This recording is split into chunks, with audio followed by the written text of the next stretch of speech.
Lepo pozdravljeni, nadaljujemo s programom z masterclassom Mikaela Rossa, ki je prav v tem tednu dobil tudi slovenski prevod stripa Šola, padanja o ljudeh z motnjami v duševnem razvoju, ki živijo v skupnosti. Več na stojnici Stripburgerja, sicer pa bo tam kasneje avtor tudi podpisoval.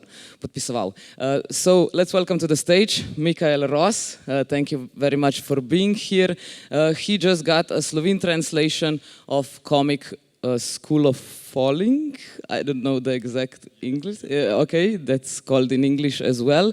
He's going to make a masterclass about his work, and if you will also want to chat with him a bit or maybe want to get his drawing, he will be at the Stripburger stand right after this masterclass. So let's give a warm applause to Mikael Ross.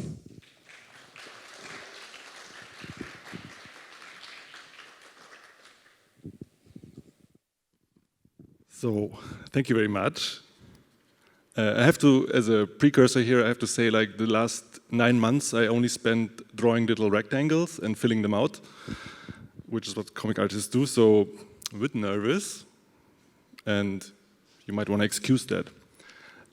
First I have to say big thank you to Stripburger who did this great book. It's I think just out this week, like fresh from the printer. And I'm very happy with the edition, and it's great to be here at Tinta, so many, many thanks for having me. I'm still confused about this term masterclass because I don't know what it means actually, because you never perceive yourself as a master. And so I never do really know what to do with the masterclass, so this time I will just present my work a little bit. And if you're having questions in between, you can always wave at me and we try to have them on the fly, or we do questions at the end. Yeah, these are the first 2 books I have published. The one is called Lauter Leben and the second called is Totem. I did them with a Belgian writer, so I did the drawings, he did the scenario. Nicolas Wouters from Brussels.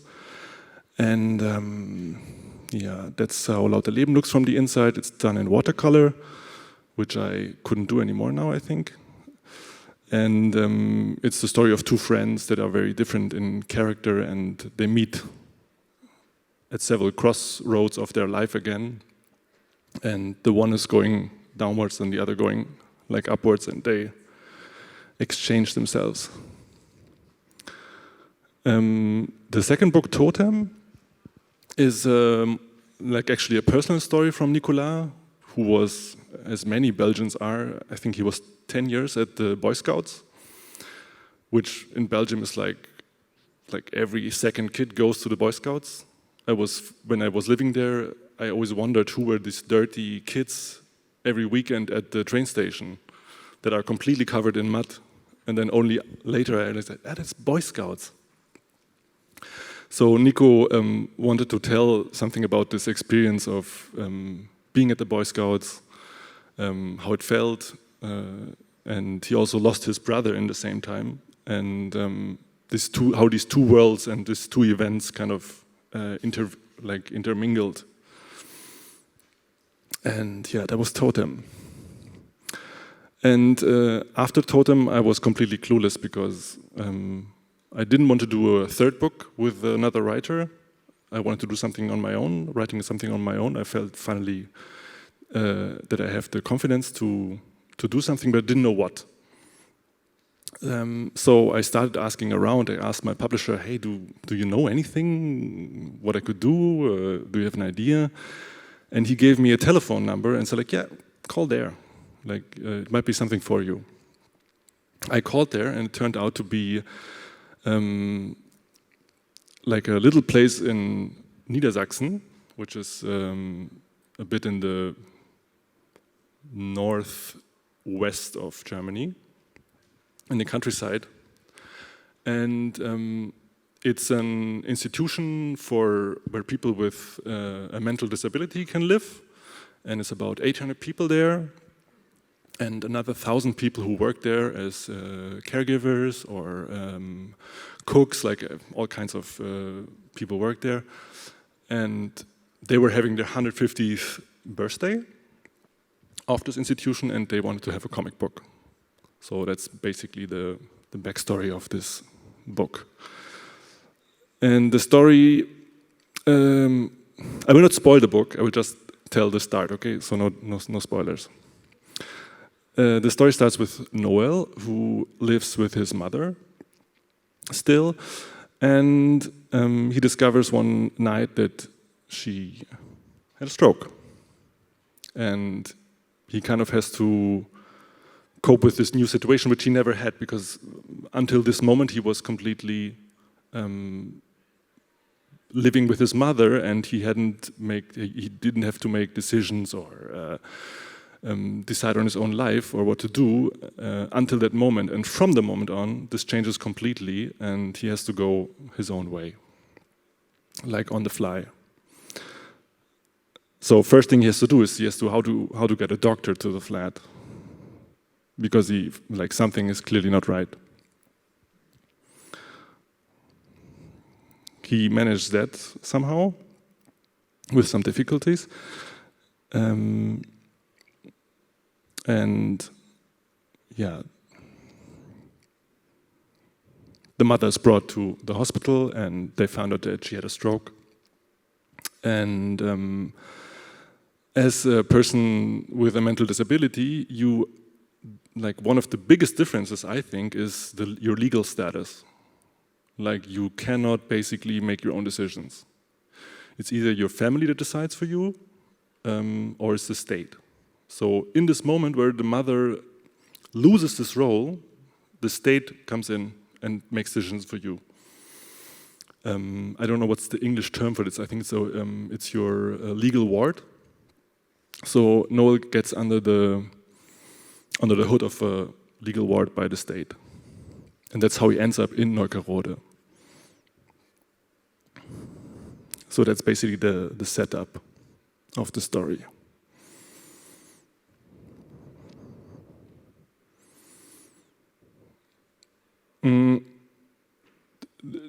During all the time making the book, I thought it was a very small story, and that not many people would be interested in it. And I was very surprised that so far there's now 11 languages it has been translated to. And it keeps on growing. And the farthest we have gone with the book is South Korea, surprisingly.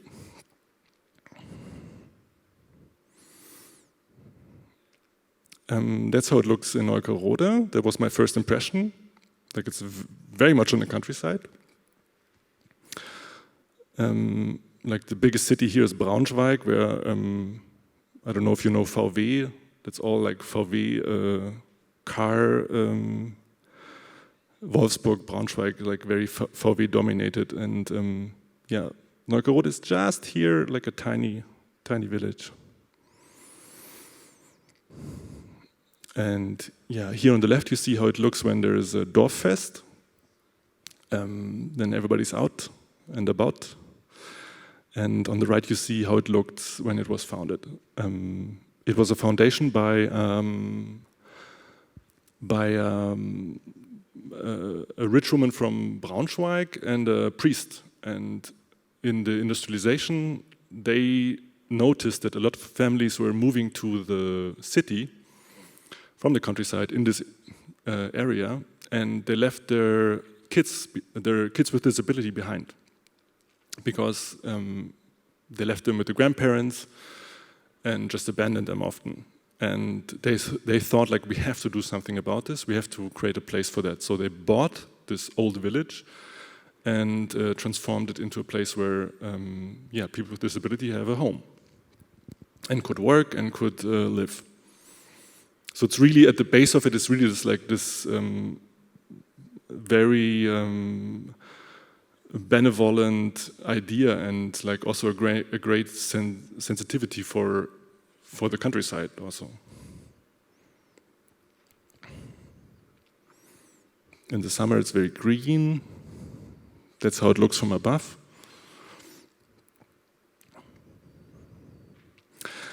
But what's actually important about the place is the people, because as soon as you get there, you are not meeting just 2 people, you're meeting 40, 50 people, because they're so open that it's impossible not to meet someone. So that was one of the reasons why I accepted the project, because the people there kind of sucked me in, like from the first minute. And I got a little flat there where I could stay for longer stays. So I always traveled in between Berlin and Neukerode, spent 5 days there, then every 3 weeks came back to kind of get to know the place. That's, for example, Roswitha, I think the first person I met there, who immediately showed me her home and sang a couple of church songs for me. Big lover of beer also. And all sorts of people there, lots of activities. That's during the carnival, big action going on. They have a theater group that performs in Braunschweig and makes every couple of months a piece. And I started to skate around the place a bit and trying to get to know it. And I was like, how do I start this? Like with what? Because it's 800 people. I cannot tell the story of 800 people. It's impossible. And so I found out they have an art workshop where kind of the artists of Neukerode are working.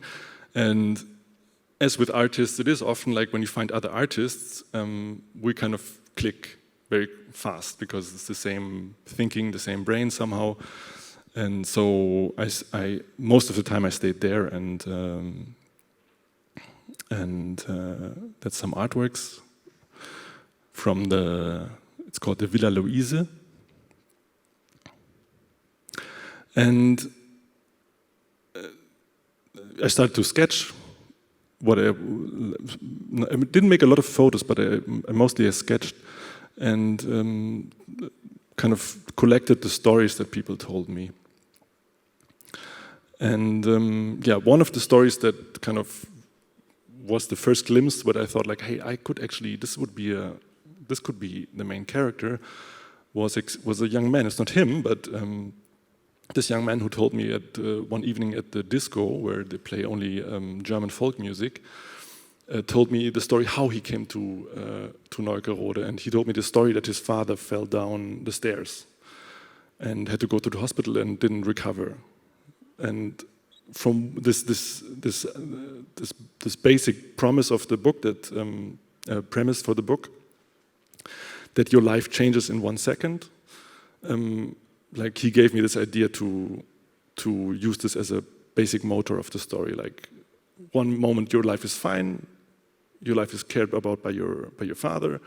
The next second you're on your own and you have to kind of get going and fast.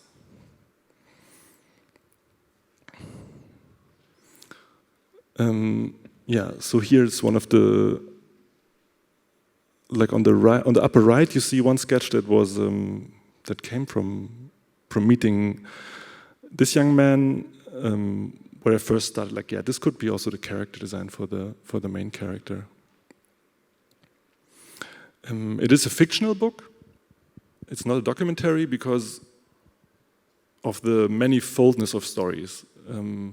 I heard so many stories and I thought like I cannot tell them all, and I cannot also use 70 characters in my book. I'm not able to do this, so I will have to kind of fuse stories into several characters that it stays manageable somehow. So even if the stories in the book come from Neukerode, they're like not exactly a singular person. It's more like a concentration of details and stories in a handful of characters.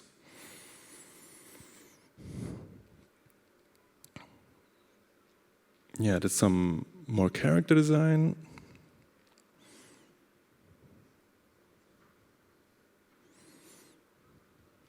And what you see here on the sketches here on the lowest bar, it started with a lady called Hannah. When I did the book, she was 90 years old. And I met her because I thought, who actually is here the longest? Who's the oldest person in this place? Maybe I can talk to this person. And I found out and wanted to talk to her, but she didn't want to talk to me because she's afraid of men. And she was very timid, and so I couldn't do an interview with her. But over the months of visiting again and being around, she saw me around the place, and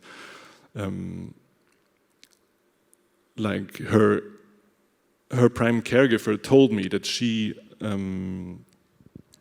lived through the whole Nazi time in Neukerode, and that it was a super traumatic experience for her because she lost 2 brothers in that time. And that's something also, as a German, you know a lot about the Holocaust, but I didn't know that the Holocaust started with the killing of disabled people. That's where they kind of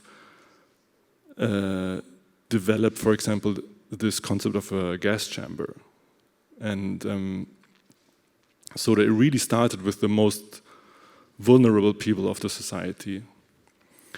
And basically nobody noticed. The people were just mostly kids in Neukerode at the time, and they were just transferred to other places and killed there with medication. And Hannah kind of survived this by hiding at the right moments, because there's a little forest around Neukerode, and she managed kind of to be gone in the right moments. When they call it gray buses, because they painted the windows of the buses so that people that saw the transports couldn't know who's inside. And she kind of managed to not get killed. And after a couple of months being there, she finally accepted that I have an interview with her, and that's her on the left, and her 2 brothers. And that's Hannah. And so the book has Noel's story, which is kind of the basic arc, and then this small part which is a bit alien to the book because it's a different tone, because it's so dark. But I still thought the story about the institution would not be complete without this part, because when so many people died, you cannot just, for this 150th anniversary book, you cannot just leave it out. It's too massive what happened there. So that's how she looks in the book.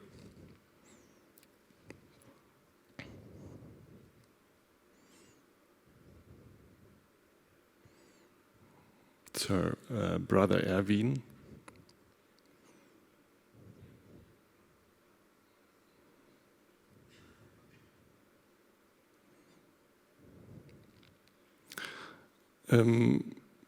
But there's all kinds of things in Neukerode. For example, the judo group, which I also took part, and was regularly thrown on the mat with great delight.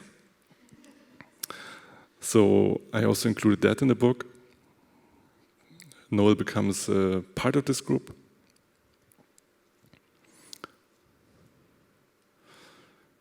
And for example, from the style of the book, because in the Villa Louise, in this art workshop, a lot of artists used color pencil, which I never used a lot. But I thought, hey, actually, maybe I could also try color pencil for the book, because I saw what they did and it looked amazing. And I thought, hey, this could work. And so the whole book is done in color pencil.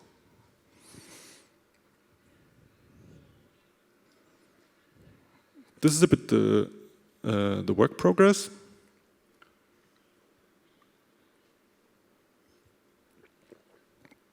So usually I start very loose, like trying to get the basic motions of a scene sketched down before I put it to the light table and get it a bit cleaner, like in pencil, still in pencil.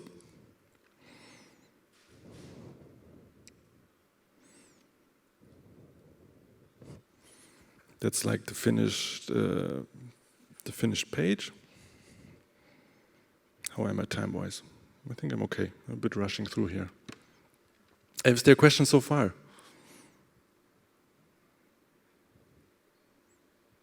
You have to wave. I don't see anything.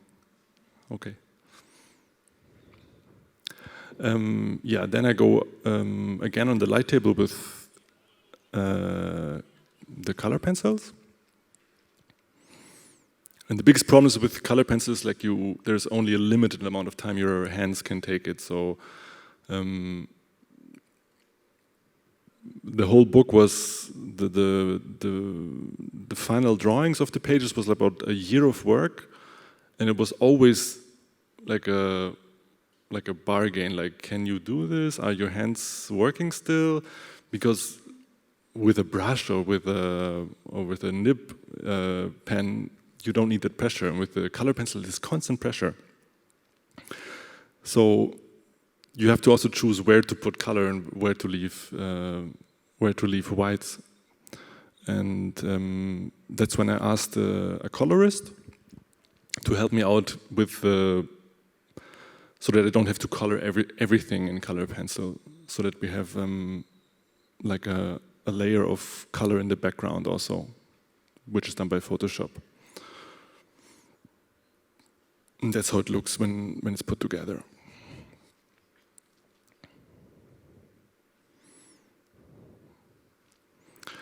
Yeah, this is a book I did in the pandemic. Totally different approach. It's about the youth of Beethoven, because he had a big. It was his big birthday in 2021. And yeah, it basically tells his childhood, how he was basically mistreated by his father to become a genius, which he was anyway. And it mostly tells his time in Bonn, where he was born, and mostly the time before he became famous, which was later than in Vienna.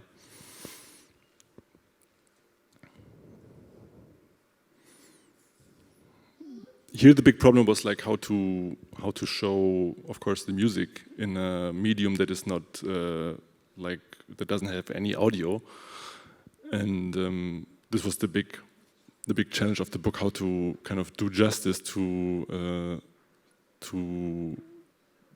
the sheer power of his compositions, and to show the impact that it must have had on people.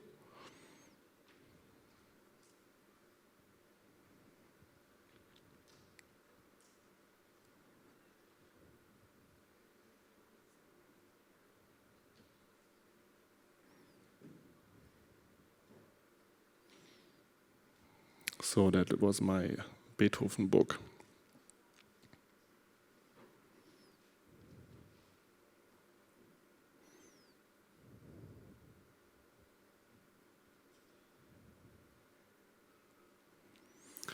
And like since 2 years, I'm working on a book that will be hopefully finished in like January, February.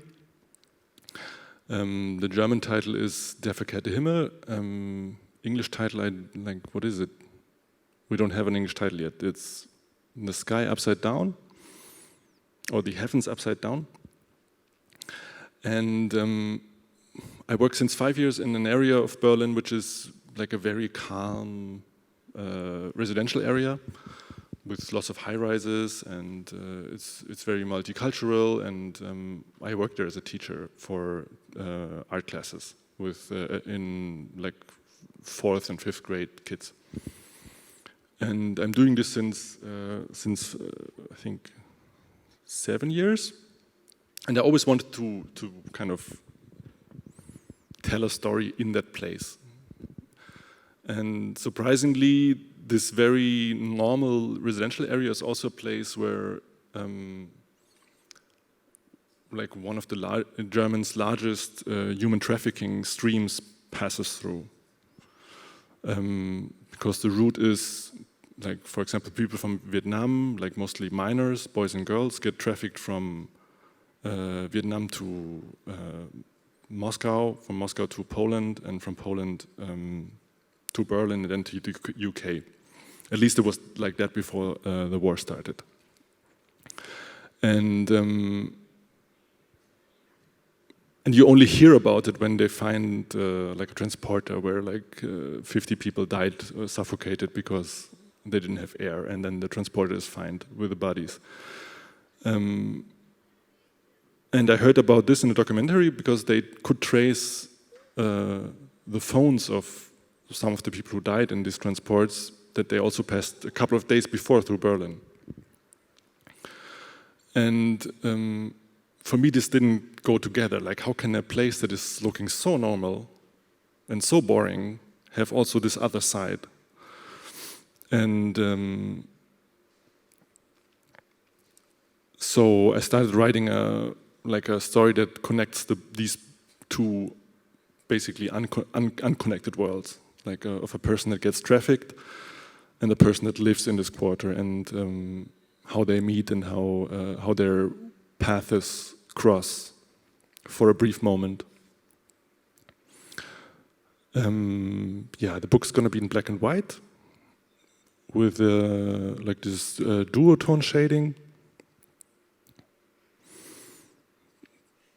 Because in opposition to the other two books, I thought like this is a kind of a very dark story, and it could fit that it's also like it has these harsh black and white contrasts and a darker tone, and it maybe doesn't need this emotional color aspect that the other books had.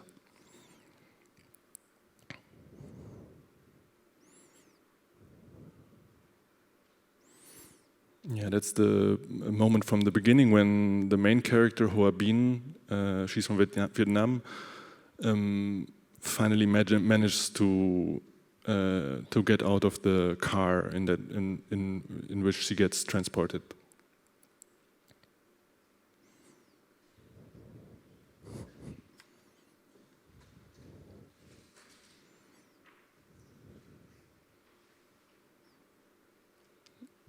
And I mean, one other reason for not having color is, of course, the size of the book, because it is a bit like a crime novel, and so the size of it is, normally I do books with 180 or 200 pages, and this time it's 300 pages, so I wouldn't know how to color 300 pages, so that's also good, that's black and white.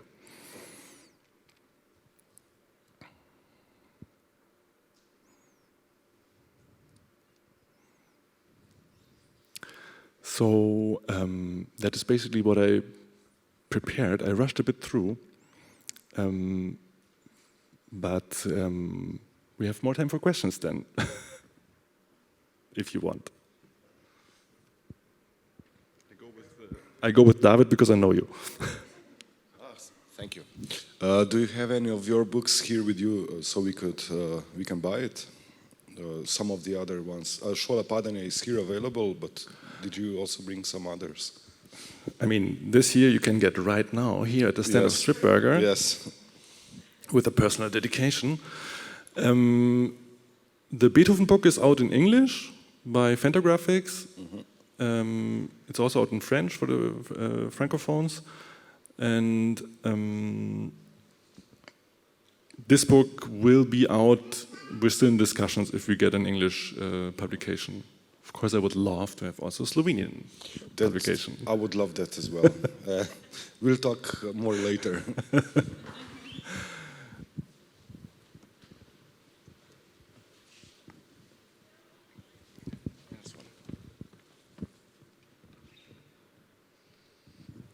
Okay, I have several questions.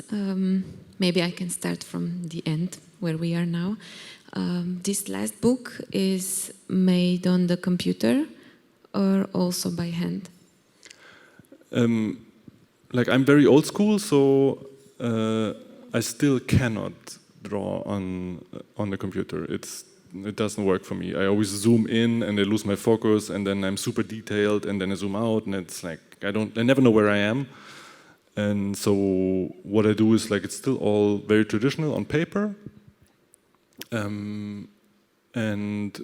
But here the gray tones are of course done on the computer. So it's always a mix. But yeah, the basics is always on paper. Also because, I mean, this is a small market, but it is still a market that you can sell originals. And if you don't have them on paper, you cannot sell them. So it's also kind of a bit of a gamble for the future. Like in case you maybe get a bit more famous, that you have something to sell. Good plan. Yeah, I would like to say I really like this, that you use, that you mix media. It looks great. And I also wanted to ask, for this story, is it based on a real story, or you again combined some stories that you've heard about, or is it more or less just your imagination? It's a fictional story, but kind of I tried to base it on the coordinates that I could figure out. The problem is like with human trafficking, the victims, they don't talk because either they're afraid or they're traumatized. I mean, why would someone tell the story when you have been part of it and like suffered from it? So you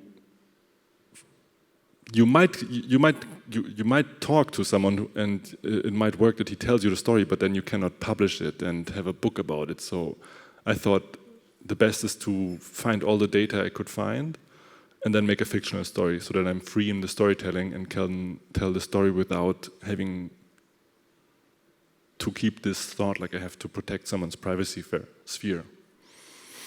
And but I tried to talk to I don't know, it's corporations? No, it's not corporation. What is a Verein in English?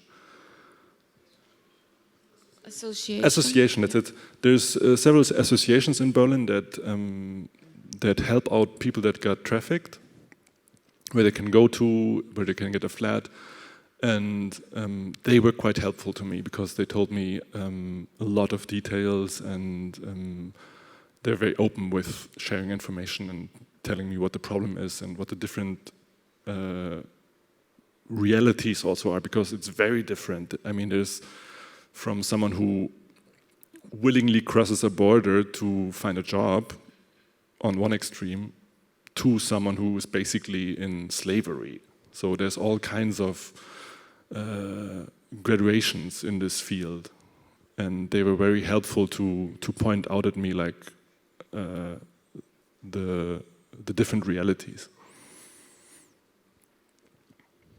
Okay, and the last question that I have, back about the book that just came out, Šola, padanja.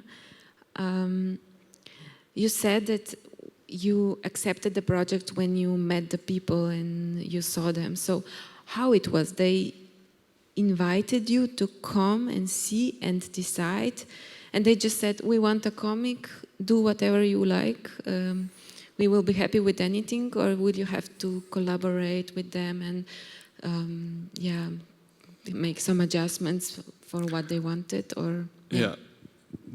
That was my basic fear at the beginning of the project, that they would just want a PR job basically to say how great they are. And I first met the head of the institution, Rüdiger Becker, which since then died like 2 years ago because of a car accident. And he had this idea already 8 years ago, like that he wants to have a comic out about Mörkerode. But at the time he was new in his job and he didn't dare to push forward because comics in Germany is still kind of a niche thing, and a lot of people think it's only for children, and so he was too shy to go for it. And 8 years later, he felt like he had the standing to kind of push that idea through. So he started searching for comic artists, and I think 3 comic artists turned down the job because of several reasons. And the 4th one was me, and I said, like, yeah, like I could try, but I was still very afraid that they would interfere with what I do and kind of censor the story I want to tell or the things I will get to find in Neukerode. And yeah, surprisingly, they interfered one time. I can quickly show that.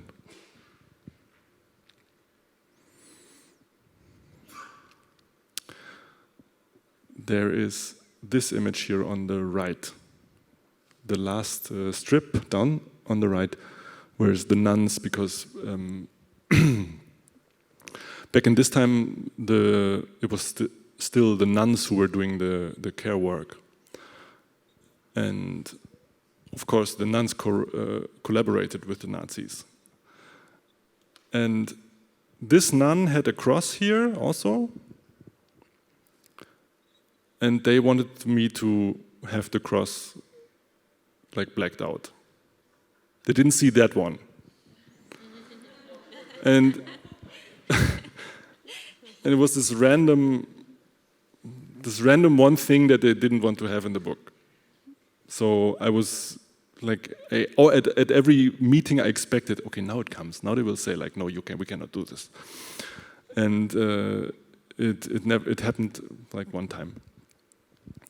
But the rest is like I had really like carte blanche, and the only thing that they said is like the book has to be like in physical form here in Neukerode on that and that day for the birthday of Neukerode. So that was basically the whole condition, the only condition. If or when we do reprint of Slovenian edition, you can have all the crosses you want in your book. Again, yeah, like I didn't get it. Oh yeah, sorry. If we do a reprint of your comics of this one, you can have all the crosses everywhere if you want. And but I actually wanted to ask you for different language editions. Why didn't you return the cross? You were happy with the decision that you made together and black it out, and you didn't then decide to put it back on. I have to say I completely forgot about it. Oh yeah, okay. So it was not that important then. Yeah. I sometimes remember when the Yeah. question shows up, like, yeah, there was one incident of censorship actually in the book, and then I have it on my brain again, and then it's gone again because it's so like bizarrely unimportant. Okay, we have a couple more minutes if there's more questions. And there is. Yes, I have one. How was the book received in Neukerode, like after it was published, like among the people you met and... Yeah, I mean, I cannot say how it was overall received because from these 800 people who live there, I only know also my peer group of artists and the theater group and the judo group, and I was very afraid how they would react to it because, like, it can go also bad. And I changed all the names. The people are not recognizable. The characters look different than, like it's all like you couldn't, if you're not from Neukerode, you couldn't tell who's who. Like I made a read-through with them, with the people I know. We read together the book, and they so knew who was who and what was what, and they were like it was we had like they enjoyed it very much. They laughed a lot. That like they show up in the book, and the weirdest story was then on the actual birthday. There's this whole like ceremony, and we have the book out, and the people got the book already a couple of weeks earlier. So they knew already the book. And they, like the theater group, dressed up as the characters in the book and came to the big ceremony and made a play there and danced and and I was really like, what is this now? Like I told something about them and made characters of them, and then they dress up as themselves in the characters and come to the event and make another play. And I was like, okay, this is getting weird.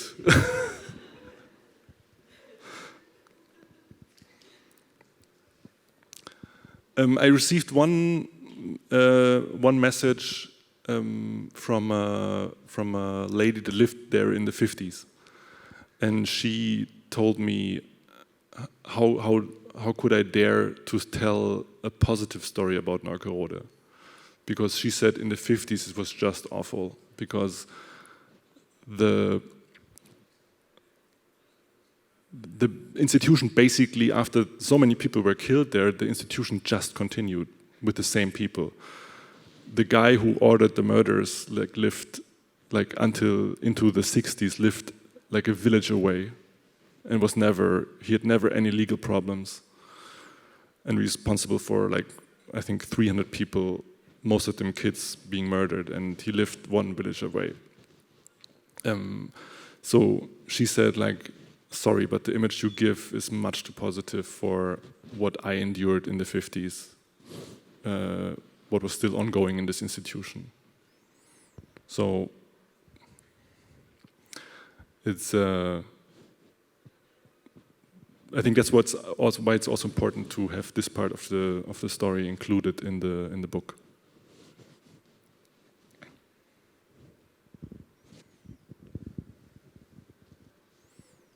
Okay, then I would Maybe say any other question? I think we're good. Well, if not, thank you very much. Thank you very much.